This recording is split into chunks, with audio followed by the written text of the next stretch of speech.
नमस्ते दोस्तों, रानी kitchen zone में आपका बहुत बहुत स्वागत है। कैसे हैं आप लोग? आई होप आप लोग बहुत ज़्यादा अच्छे होंगे। तो मैं फिर से आ गई हूँ ऐसे कमाल के किचन के टिप्स एंड हैक्स लेकर के, जो आपके मुश्किल काम को बहुत ज़्यादा आसान बनाने के साथ साथ आपका मनी और आपका एफर्ट्स भी बचाएगा। तो वीडियो को एंड तक ज़रूर देखना है। पसंद आए तो एक लाइक और चैनल को सब्सक्राइब किए बगैर बिल्कुल नहीं जाना है। बढ़ते हैं सबसे पहली टिप की तरफ। तो यहाँ पे मैं एक चूरन बनाऊंगी जो कि सर्दियों में बहुत ज़्यादा काम का है। तो इसके लिए मैंने देखिए ज़ीरा, सौंफ, अजवाइन और मेथी लिया है। सबकी क्वांटिटी आपको इक्वल रखनी है। तो यहाँ पे मैंने 100 ग्राम्स का जो पैकेट होता है ना वो मंगाया है। तो मैंने सौंफ, अजवाइन और जीरा ये तीनों को मंगवाया है और मेरे पास मेथी पहले से पड़ी हुई है। तो चलिए मेज़रमेंट के लिए एक पाउच में खोल करके बर्तन में डालूंगी ताकि मुझे अंदाज़ा हो सके कि इतना 100 ग्राम होता है।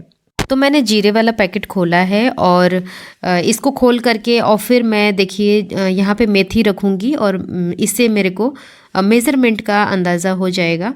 अब देखिए यहाँ पे मैं मेथी की बात करूँ तो जो मेथी है ना वो घर पे उगाई गई है।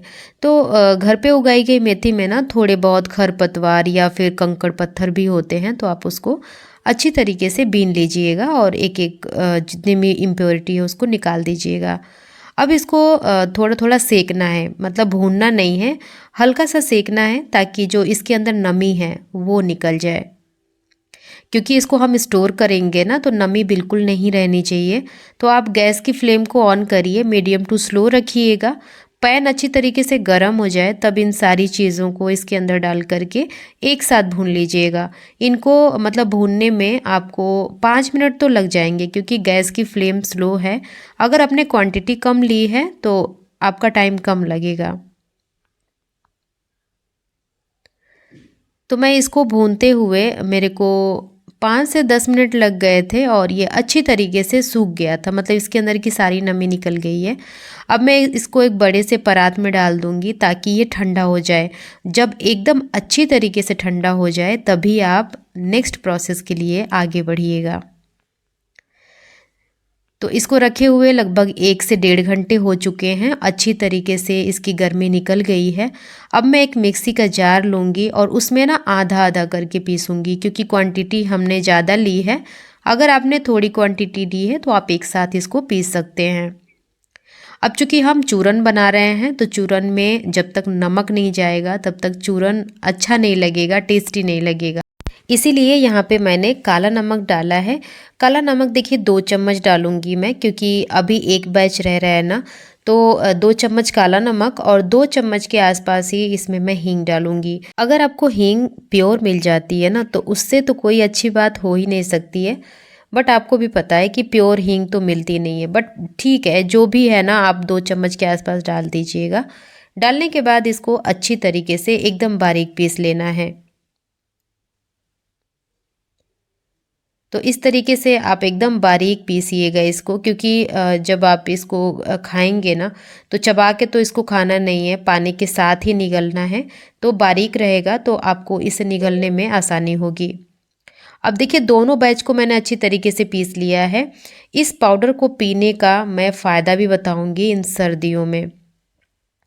तो पाउडर पीस लिया है, अब इसको सूखे से डब्बे में भर करके रख लीजिए। आप इसको सुबह शाम खाने के बाद आधा आधा चम्मच खाइए।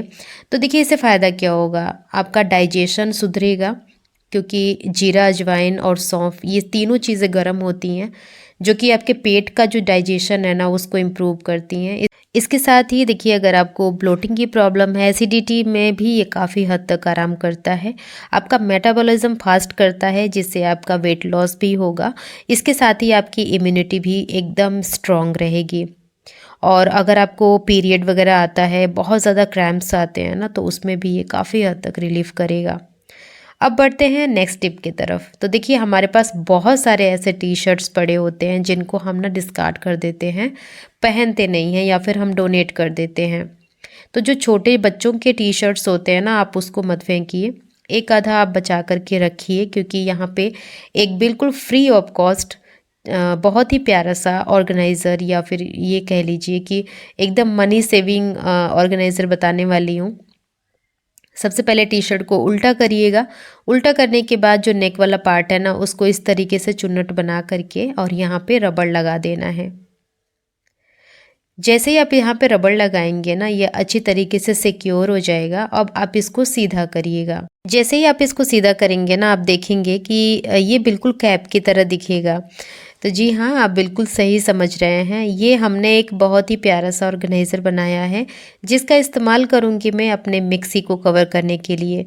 क्योंकि जितने भी हमारे पास गैजेट्स होते हैं या फिर इलेक्ट्रिक अप्लायंसेस होते हैं, वो उनके पुर्जों के अंदर ना धूल मिट्टी चली जाती है, जिसकी वजह से उनके ख़राब होने के चांसेस बढ़ जाते हैं। तो इसलिए आप अपने घर में पड़ी हुई बेकार चीज़ों को यूज़ करिए और कुछ यूज़फुल सी चीज़ बनाइए। अब बढ़ते हैं अगली टिप की तरफ।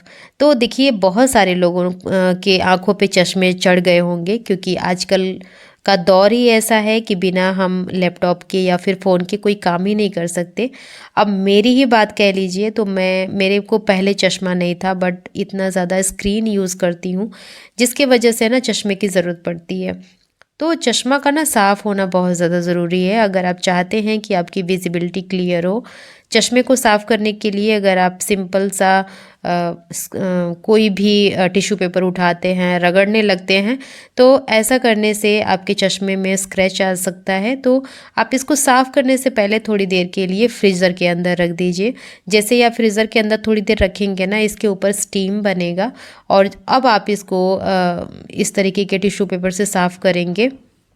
तो चूँकि नमी है, नमी की वजह से ये बहुत अच्छी तरीके से क्लीन हो जाता है विदाउट एनी स्क्रैचेस। देखिए, अब देख लेते हैं नेक्स्ट टिप। तो हम लोगों के घर में ना सबसे इम्पॉर्टेंट चीज़ जो होता है ना खाना बनाने के लिए, वो होता है लाइटर। और लाइटर में कई बार ऐसा होता है कि बरसात के टाइम में और सर्दियों के टाइम में थोड़ी बहुत सीलन की प्रॉब्लम या फिर इसके अंदर ना बहुत सारा कचरा जमा हो जाता है, अगर आप ध्यान दिए होंगे तो इसको साफ़ करने का एक बहुत ही आसान सा तरीका आपको बताती हूँ। एक बोल ले लीजिए, बोल के अंदर ना वाइट विनेगर थोड़ा सा लेना है, चूँकि हमें बहुत ज़्यादा की ज़रूरत यहाँ पे है नहीं। तो मैंने थोड़ा सा बेकिंग सोडा भी इसके अंदर डाला, अच्छी तरीके से रिएक्ट हुआ। अब आप एक ईयरबड ले लीजिए और इस विनेगर के अंदर अच्छी तरीके से डुबो करके इसको स्क्वीज़ आउट ज़रूर कर लीजिएगा। मेक श्योर करिएगा कि इसके अंदर बिल्कुल भी विनेगर नहीं रहना चाहिए, बस ये हल्का हल्का गीला होना चाहिए। अब देखिए, जो हमारे पास लाइटर है ना, उसका जो आगे वाला पार्ट जहाँ से स्पार्कल होता है, वहाँ पे मैं अंदर की तरफ डाल करके रगड़ रही हूँ। तो आप देख सकते हैं कितनी ज़्यादा इसके अंदर गंदगी है। तो ये जो ईयरबड है ना, यही इसकी एक्चुअल कंडीशन को बताएगा। जब आप इसके अंदर डाल करके इस तरीके से साफ़ करेंगे तो आपको कालिख निकलती हुई नज़र आएगी। अच्छे तरीके से साफ़ हो जाए तब आप एक दूसरा ईयरबड जो साफ़ है उसको यूज़ करके अच्छी तरीके से रगड़ दीजिएगा, ताकि थोड़ा बहुत नमी होगा तो वो सोख लेगा और आपका जो लाइटर है ना, वो अच्छी तरीके से क्लीन हो जाएगा। तो यहाँ पे देखिए, हमारा लाइटर एकदम सुपर क्लीन हो गया है। क्लीन होने के साथ साथ अब ये अच्छी तरीके से वर्क भी करेगा। आप इसका स्पार्कल खुद देख सकते हैं। तो है ना ये बहुत कमाल की चीज़, आप इसको ज़रूर ट्राई करके देखिएगा। आपका भी लाइटर बिना किसी मेहनत के साफ़ हो जाएगा। चलिए बढ़ते हैं नेक्स्ट टिप की तरफ। तो देखिए, जब कभी भी आप जूता खरीदते होंगे तो जूते के साथ ना जो शू बॉक्स होता है वो बहुत ही अच्छी क्वालिटी का होता है। आप उसको एज अ ऑर्गेनाइज़र यूज़ कर सकते हैं, क्योंकि एंड ऑफ द डे को फेंक ही देते हैं। तो फेंकने से बढ़िया है कि आप इसका छोटा सा ऑर्गेनाइज़र बनाइए, जिसमें आप अपने पर्स, वॉलेट या फिर जो छोटी मोटी चीज़ें होती है ना, उसको रखने में काम आ सकता है। तो इसको बनाना कैसे है, देखिए, जो इसके ऊपर का कवर है ना, हम उसको काट करके निकाल देंगे, क्योंकि इसकी ज़रूरत है। अभी मैं बताऊँगी कि इसको कहाँ पर मैं यूज़ करने वाली हूँ। इसको काटने के लिए ना आप एकदम जो तेज़ वाली नाइफ़ होगी या फिर इस तरीके का सीज़र होगा, उसका इस्तेमाल करिएगा, क्योंकि ये बहुत हार्ड है। मतलब मैंने तो छोटी सी कैंची का इस्तेमाल किया तो बहुत ज़्यादा हाथों में दर्द हो गया था।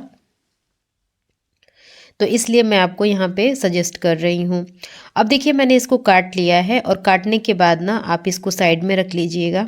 अब आपके पास जो भी दुपट्टा है, जो भी आपके सूट का दुपट्टा रखा हुआ है, यूज़ नहीं आ रहा है, तो टेंशन मत लीजिए, आज मैं उसको इस्तेमाल करने का तरीका बताऊंगी। और सबसे अच्छी बात पता है क्या है कि हम इन दुपट्टों को काटेंगे नहीं, बिल्कुल इसको नुकसान नहीं पहुंचाएंगे।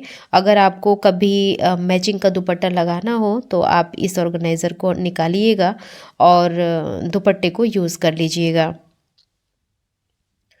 तो नीचे दुपट्टा रखने के बाद मैंने डब्बे को ऊपर रखा और दोनों साइड से इसको फोल्ड किया।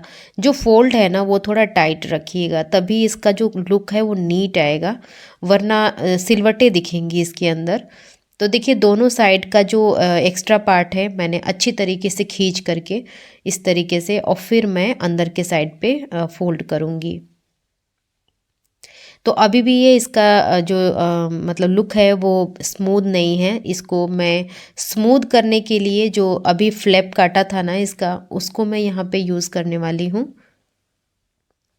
तो इसको भी मैं इसी तरीके से नहीं यूज़ करूँगी क्योंकि ये अच्छा नहीं लगेगा। तो कोई भी आपके पास बेकार कपड़ा पड़ा हुआ है तो आप ना उसको यहाँ पे इसके अंदर रैप कर लीजिए। मेरे पास एक नेट का दुपट्टा था तो दुपट्टे को ही मैंने इसके ऊपर रैप किया है और इस तरीके से अच्छे से फोल्ड करके, और फिर जो बीच वाला पार्ट है ना वहाँ पे रखने के बाद इसको प्रेस करिएगा। तो ऐसा करने से जो फैब्रिक है ना वो अच्छी तरीके से इसके अंदर टक हो जाएगा और इस ऑर्गेनाइज़र का लुक एकदम नीट एंड क्लीन आएगा। अब आप इसका इस्तेमाल कर सकते हैं अपनी छोटी मोटी चीज़ों को ऑर्गेनाइज़ करने के लिए। लाइक इस तरीके के जो स्लिंग पर्स होते हैं, इधर उधर लटका के रखो तो उनका शेप भी ख़राब होता है और दिखने में अच्छे भी नहीं लगते हैं। तो इस तरीके से आप जितना बड़ा ऑर्गेनाइज़र बनाना चाहें, डब्बा उतना बड़ा ले लीजिए और बना लीजिए। सारी चीज़ों को इस तरीके से अच्छे से ऑर्गेनाइज़ करके रखिए। चलिए बढ़ते हैं नेक्स्ट टिप की तरफ। ये भी हमारा जो टिप है ना वो पुराने दुपट्टे से ही रिलेटेड है। ये मेरे पास येलो कलर का बहुत ही प्यारा सा दुपट्टा है। इसका फैब्रिक बहुत ज़्यादा खूबसूरत है और बहुत ज़्यादा सॉफ्ट है। तो चलिए इसको भी मैं बताती हूँ कि कैसे यूज़ करूँगी। तो देखिए यहाँ पे सबसे पहले तो टेबल पे मैंने इसको अच्छी तरीके से बिछा लिया और आपके पास जो कुशन है ना उसको बीच में रख दीजिएगा। इसके बाद से जो साइड वाला फैब्रिक है दोनों को एकदम इक्वल ओवरलैप करके फोल्ड करना है। देखिए अब जो साइड वाला पार्ट है उसको इस तरीके से चुन्नट बना बना करके और आप यहाँ पे गैदर्ड करिएगा। तो देखिए जो दोनों गैदरिंग है ना वहाँ पे आपको आप मतलब डोरी से बांध भी सकते हैं या फिर आप रबड़ बैंड भी लगा सकते हैं। रबड़ बैंड से थोड़ा सा क्विक हो जाता है और देखने में भी खूबसूरत लगता है।